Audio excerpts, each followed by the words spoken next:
Tom Schirra. Here. Jason Whirling. Here. Beth Collins-Fisk. I'm here.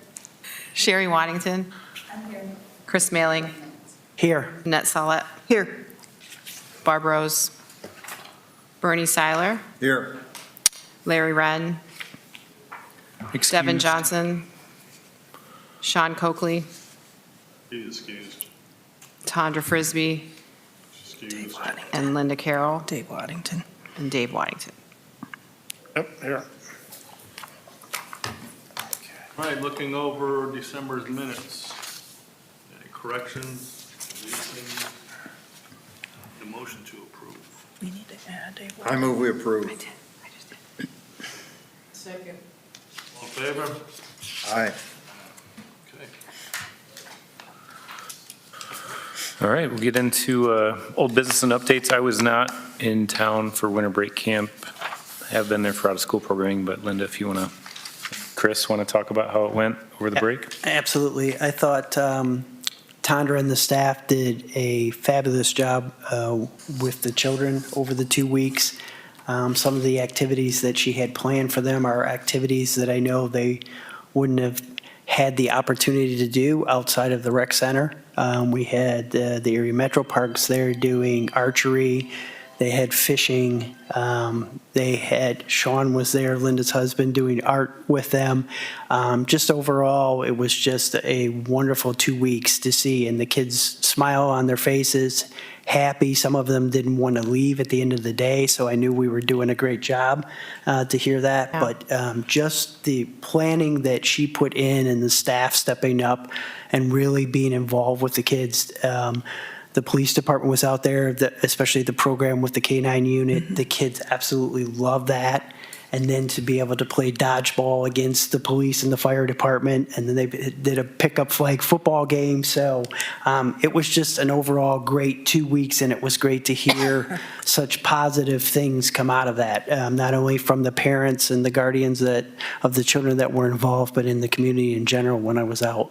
We had a New Year's Eve celebration with a DJ and a balloon drop, so we counted down to noon, and that was really fun for the kids.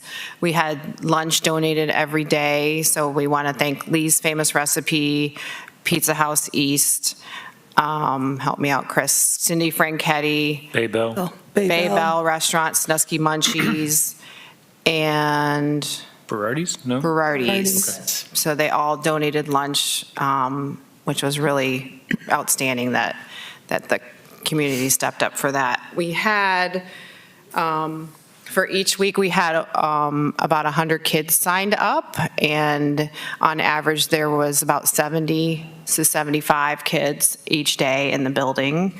So it's great to know that those kids were being engaged during winter break camp.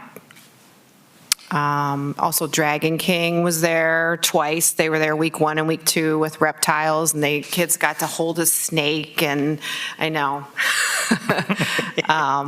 But no, it was, when I was down on the pier for fireworks, I even was walking past a little girl that I recognized from winter break camp and heard her talking about it to her friends. So it's a very cool thing that we do. Absolutely. Awesome. Any questions on that? With Tondra not being here, Midtown Supper Club has started this first week, Monday, Tuesday. I want to say we're at what, 15? 30 kids total, yeah, 30 15 kids each total. day and 15 on Tuesdays.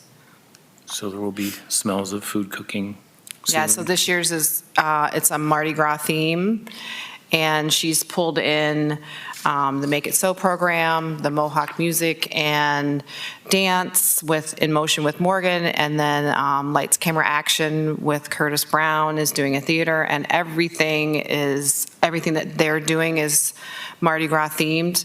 And February 21st, so mark your calendars, is when we will have our dinner, which is a huge fundraiser for us to raise our scholarship money for the students. And every program will be a part of that night, and it'll all be Mardi Gras themed. It's going to be really fun. Yeah, so every child in the after-school program will have some role in the show that night. So that everyone, it's 100% participation, so. Awesome.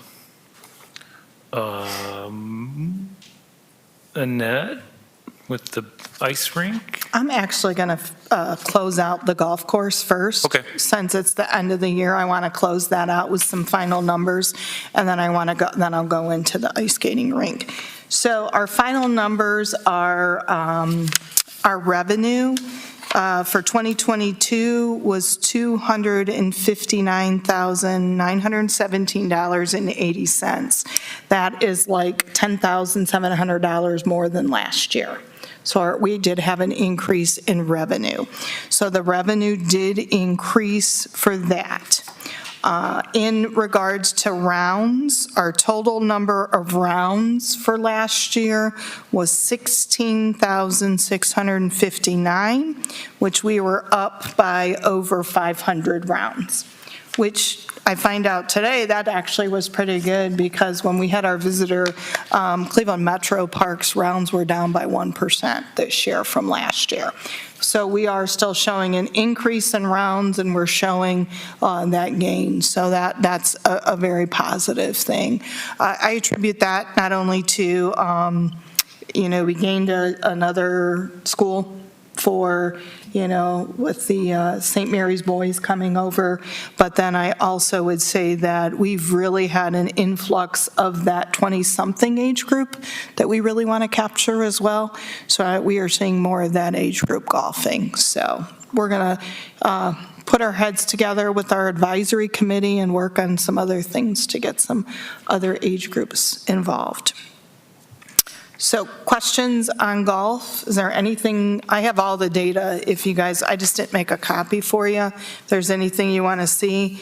I will let you know our pass play was about 5,600 rounds. So in comparison, we're really good, because we're bringing in other participants.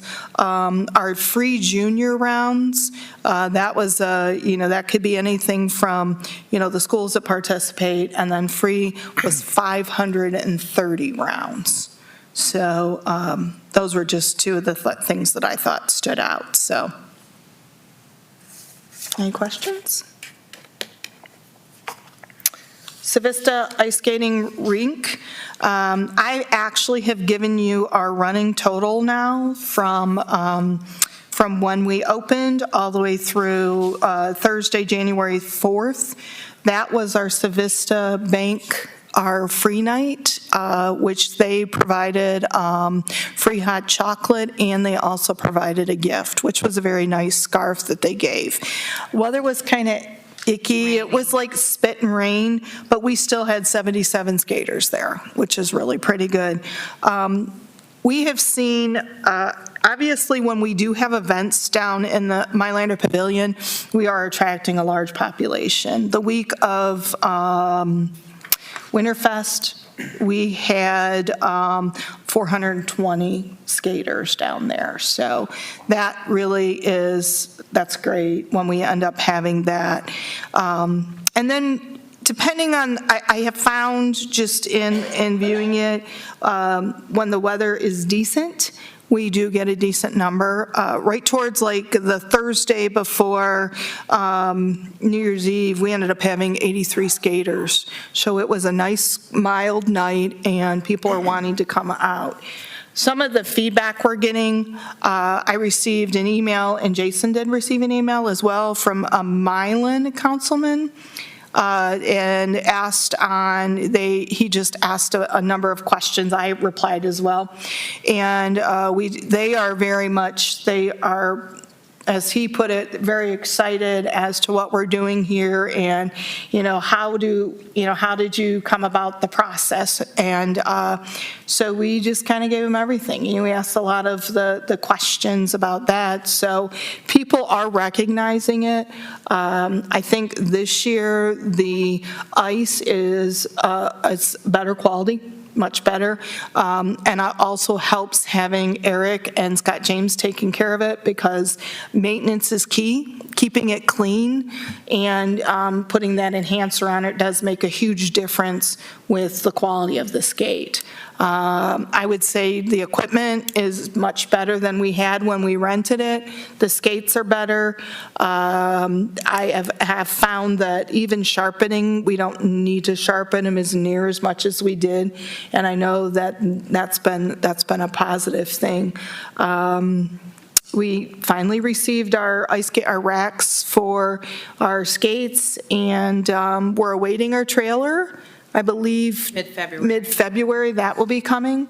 So we're going to, at the end of the season, we're going to meet and decide, if we want to stay working out of the little building, or if this is a heated trailer, which we're leaning towards maybe working out of the trailer and putting it closer up to the rink so that people don't have to walk so far across the circle to get to purchase their skates. Staff-wise, we've lost 2 of our staff, so we still have one part-time staff member. He's going to take a number of hours that we're going to place out there, and I know we're going to pick up some hours of full-time staff, and then we're going to extend our season here for at least another 2 weeks into January, and then weather-dependent look on as to see if we want to continue. We've been getting a lot of buzz on Facebook and Ask the City emails, so we're going to try to accommodate and open it up. When's it going to be open? When's it going to be open? So. A call today from a woman from Cleveland, and she was coming out to Sandusky this weekend, and she's literally rearranging her trip around when the ice rink is open. So it's pretty cool. We've had a lot repeaters, and we know that because we're having them sign waivers. So we said, have you been here before? Well, yeah, we've been here before, so we don't make them sign an additional waiver. So we are getting repeats. We've already discussed this year coming up of when we want to maybe open it up, 1st of November, possibly, as soon as or even maybe earlier if we do a Halloween skate or something. Well, that's what we're trying to figure out. We're trying to, as we know, it's focused, we're getting more population down there as we have events going on. So like I said, maybe we can finish Witches Walk and then start right over, we have downtown trick or treat, maybe they can take the boat ride and then do the skating and really make it an all-day event type thing, and then just kind of build on that. And then we do have some money set aside to do movies down there, and I think next year we probably would do a movie earlier on in the season because the weather would be more conducive for that. And then we could go ahead and show a movie and skating and just try to really, expound on the activities we have. Well, again, what I've said before is that it's so good that you have artificial ice, and it's kind of like artificial turf. Yeah. I mean, it used to be, you really had to worry about the conditions, but it's just there. Right. It just makes so much sense. Yeah. And like you say, there's improvements, and it's been better, you've done different things, the skates, sharpening and all that stuff, it just keeps getting better. It's really a neat thing. Yeah. And, Sandusky, wow, Sandusky's got that? Yep. Yeah, Really? exactly. It's too good, too good. Any questions on Anybody old else? business updates? Moving on to new business. We just had a question at past meetings about our final numbers from the marina. The marina revenue was $61,950 in 2022. That's compared to $46,640 in 2021. So we had a pretty big jump in revenue from people getting back and boating, using the transient marina, the seasonals there. So that's good. We had projected about 15,000 more than that, but that was contingent on Dragons and Bacon Fest because that all goes through the marina account. So we're looking to possibly bring Dragons and Bacon Fest back this year, depending on a sponsorship. And then that would affect the revenue into that account. But $61,950 was the revenue that came in from Towboat US managing that for us. And money. Linda was going to provide an update on. So since the year ended, I just thought I'd give a little feedback on the Myliner Pavilion. In 2021, it brought in $39,950, and last year it brought in $48,800. So that was an increase of $8,850. There was 81 private rentals in the pavilion, and then well over a dozen events, more if you multiply Party on the Pier and Lang Trust. This year, it's incredibly booked. There's hardly any dates for the summer, a few weekdays here and there, but it's really, really busy for 2023 already. Are they taking both sections or just part? How are they running? The pavilion, it's one rental. What do you? So they take the whole afternoon and evening? Oh, no, so it's a 4-hour minimum. There are some all-day rentals, usually those are weddings. Majority are 4 to 7-hour rentals. We do have some days in the summer where we double booked it because we make sure we leave a 2-hour gap in between so that our staff can get in there and clean and rearrange anything that they need to rearrange, but So there's not many all-day ones? I can't say 100% off the top of my head. I know of probably 6 all-day rentals for 2023 so far. A couple multi-day rentals too, where they booked it the Yeah. Friday before to have For their re- wedding on Saturday. yeah. This is for half and full? So for a 4-hour rental for a city resident, it's $300, and then $75 for additional hours. It's $1,000 for an all-day rental, which is 8 a.m. to 10 p.m., and that's for a city resident. And then $400 for a 4-hour for non-city, and $100 for each additional hour. And don't you have to have a rider or something to have alcohol? Yeah, so if you want to serve alcohol, it's an extra $100 just to cover our insurance. And there is a $250 security deposit that is refundable as long as the pavilion's left the way it was found. And then as of January 1st, dates in 2024 are now available. So if somebody wants to book a graduation party for a graduating senior in 2024, they can do that. Or a wedding, or, Because all of our city events any city-sponsored events are placed in there. Yep. And we're trying to plan them at least 2 years out, so then we can give people ample time to book the pavilion.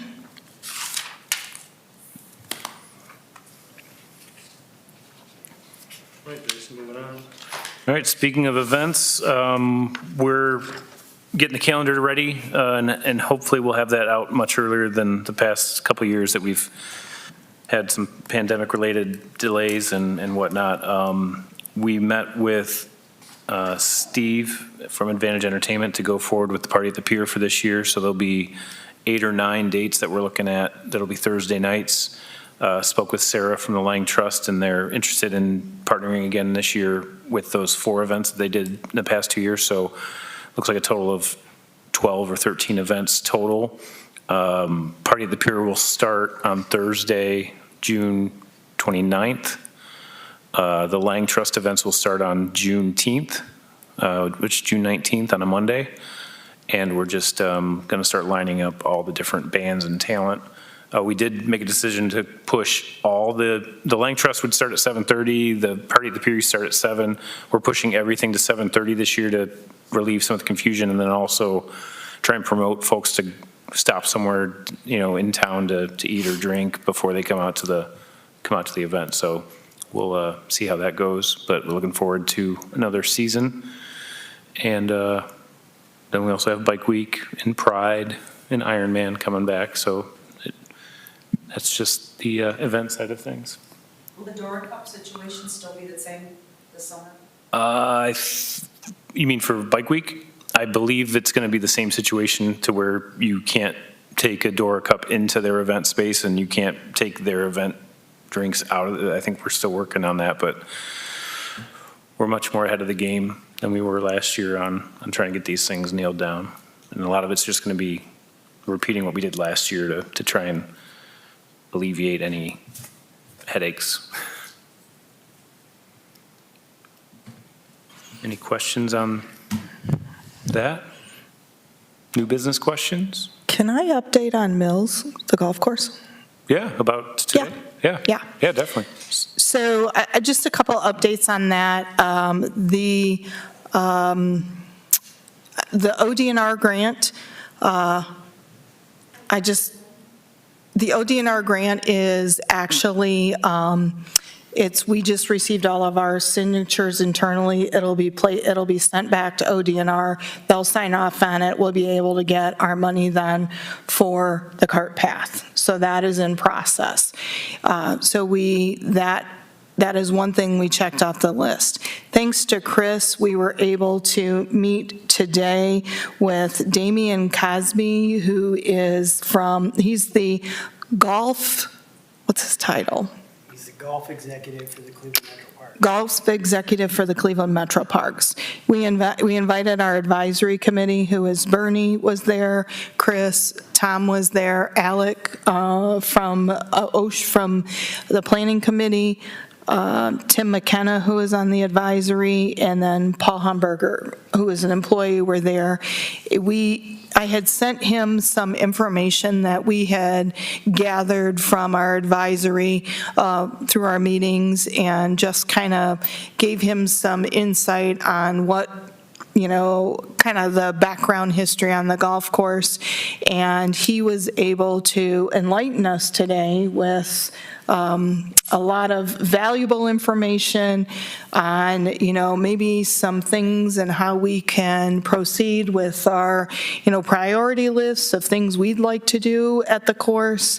We may reevaluate and see what things we may want to switch around. And then he was, as Bernie and I were just having that conversation, we're walking down number 1, and he asked us, the type of how our grass was, and he goes, wow, this grass is in really good shape. This is great. And as Bernie said, he's like, any 9-hole municipal course, it's just flat and you just walk down.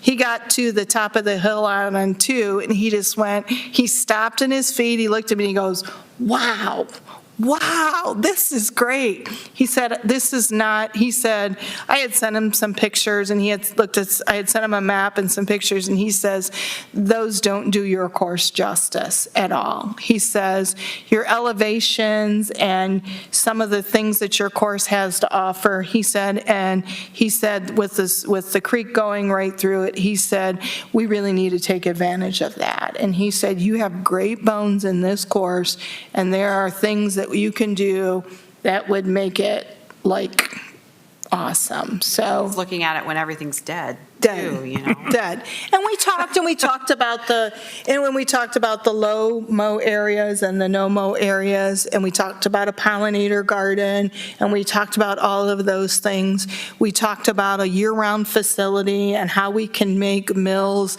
to be year-round, how we can incorporate more youth into the programming, not even golf-related. We talked about the archery, and we talked about STEM programming, and, maybe trying to get into the schools, and it was, I said it re-energized me today. It kind of gave me that moment that we're on the right track and what we were doing.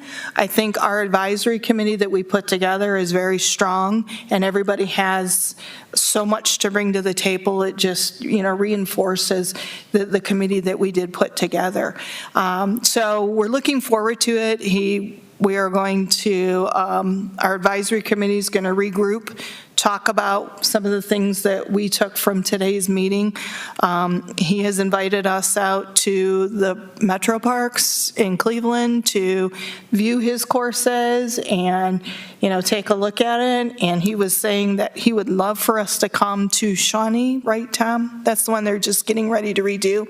They just have completed a master plan on it, so they are going to start doing that. He said he'd love for us to come out to see the before and then eventually come back and see the after. So he was gave me a lot of avenues of individuals that I could reach out to try to, go ahead and keep adding to what we're providing. So that was a good thing. One suggestion, and like I said, is, we have asked for that superintendent type individual, and he said that he really reinforced that may be something that we want to try to, down the road, try to budget so that we can get that individual. As he said, being a 9-hole municipal course, getting somebody fresh out of college may be great, because they could not only experience that with the merger of our departments, they could get into the horticultural aspect as well, that it may be something that would be very advantageous if we look into that as well. So he said he would write a report up for me, and so we're very excited and thankful to Chris for making that connection, and for Damien for making the track out here to Sandusky. I think he underestimated us. Looking at what he was talking about, and he was very personal, obviously, and he was Right. very upbeat about things he said. But I think from his reaction after he got on the course, I think he didn't realize what was there. And we talked about it a little bit. I talked about it a little bit about the course and its history and the different things. And I think he was just kind of, yeah. And then when he got out there, he realized that there was more to it than what he had perceived. Right. Yeah. Chris, do you have any comments on our visit today? I know you were in and out. I was in and out, but I mean, I love the fact that he brought some resources to us that we Right. can rely on besides the Cleveland Metro Parks. And those of you that have been around, I mean, what the Metro Parks has done in the last 10 or 15 years, district-wide up there and county-wide is just phenomenal. And to be able to bring a piece of that back here and continue to do what we're doing, the great things out there, it's just a win-win for both of us, I think. I think so. Tom? Oh. Go ahead. It might be a good idea. I think I shared with you this summer, I played the Big Met, Little Met, Yeah. Rocky River, Yep. and Shawnee. I've been on that course. For what they charge, it's killer. It's beautiful courses Yeah. that they got up there, how they run them. And Yeah. Because he has 9 courses that he oversees. Yeah, Are out there. Yeah. And he has 3 9-hole. And we talked about how, municipal courses and the rap that they take, that it's, it's always, it's just a municipal course. And he said that never underestimate a municipal course. He said because they always have a lot to offer. So, I mean, and like he said the other thing too is, he said, toot your own horn, let people know what you're doing. He said, nobody's going to know unless we tell them things that we're doing. So, like I said, we walked the course, and he gave a lot of great suggestions and, some brainstorming things about how we can enhance it. Not change it, just make it better. Really, that's what we're looking at doing. So, but it was very, very, I think it was a very fruitful meeting for all of us. Well, and I think the marketing takeaways that we got from them Yes. just alone pay dividends for Right. us moving into the next season. Yeah. Tom, you have any questions or comments? Very well. He's very knowledgeable and kind of put us in the right direction where we need to look at and get going on it. Yeah. So that's, like I said, we'll reconvene with the advisory. We'll bring that back to the board, and then I think we need to get that in front of commission as well. So that's what I have about my updated mills. You've been talking a lot today on that. I know, gosh, and a smile on my face That's what I too. tried at the meeting. I tried to jump in there and give you a little time to rest. I know. I know, sometimes, when you get me in those situations, I'll talk, but yeah. City Commission approved the boards and commissions, so we have Bernie and Sherry on until Okay. 2025. to the end of 2025. Well, that's it. I was going to call you, but wait. See, that make you happy? Jason, do you just want to mention the merger? I thought we Department had- merger? I thought we had any other meetings, but, so we are now. Officially. Officially, yeah, we've got, we're a Parks and Recreation Department, so it's the four of us with Tandra, and then we've also added in the greenhouse, grounds maintenance, the public realm, which is, I can go through the names of everybody if you want, but it'd be the two guys that kind of work around through the downtown area, and then Scott James is also doing building maintenance for us as well. So we're just 4 or 5 days into it now, and we are really excited about the opportunities that we have and the communication that we can have with everybody involved, and some of the synergies we can have with grounds and the golf course. And then we've worked with everybody before, but now it's just more of a direct connection, and that's going to be overseeing the grounds folks with Brian Camp and his crew.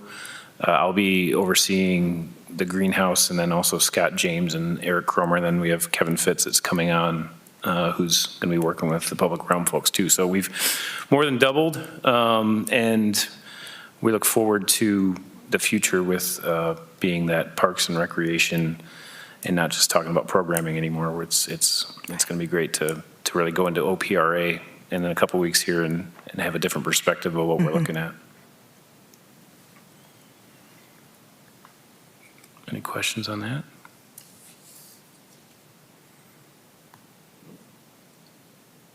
Any open discussion?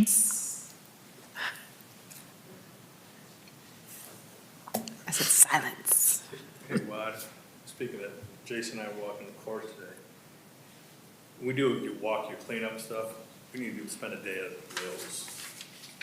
I mean, just, there's beer cans and stuff laying in the Oh, woods. yeah. Talked about doing a welcome to Mills maybe in March or April. Yeah, Yeah, I can- and we'll Put that even down. put some carts out there and get people to do a trash cleanup out there. And that's also coming over with with the things that with this merger is we're gonna, We'll Just a be- suggestion. You talk about the course, Yeah, I mean, we're No, walking over correct, five, okay. and there's beer cans, Right. bottles, and trash. I think a lot of it comes from Perkins Ave. They drive. It does. by, Flip it out. I've seen people throw pop stuff out there. I'm just saying, if we could go in there one Saturday, just walk and clean. we've got some plastic plants that came over, probably blew over with 60-mile-an-hour winds. We get a lot of the cemetery plants. Yeah. We do. We get a lot of cemetery stuff. Just a suggestion. Yeah, yeah, I can put that. But the love where you live will be under our umbrella now too, so we'll be working with you on that. That's all I had. Great. Do you have anything else? I wasn't gonna say it was gonna be a shorter meeting, but Need a All right. motion to adjourn. second?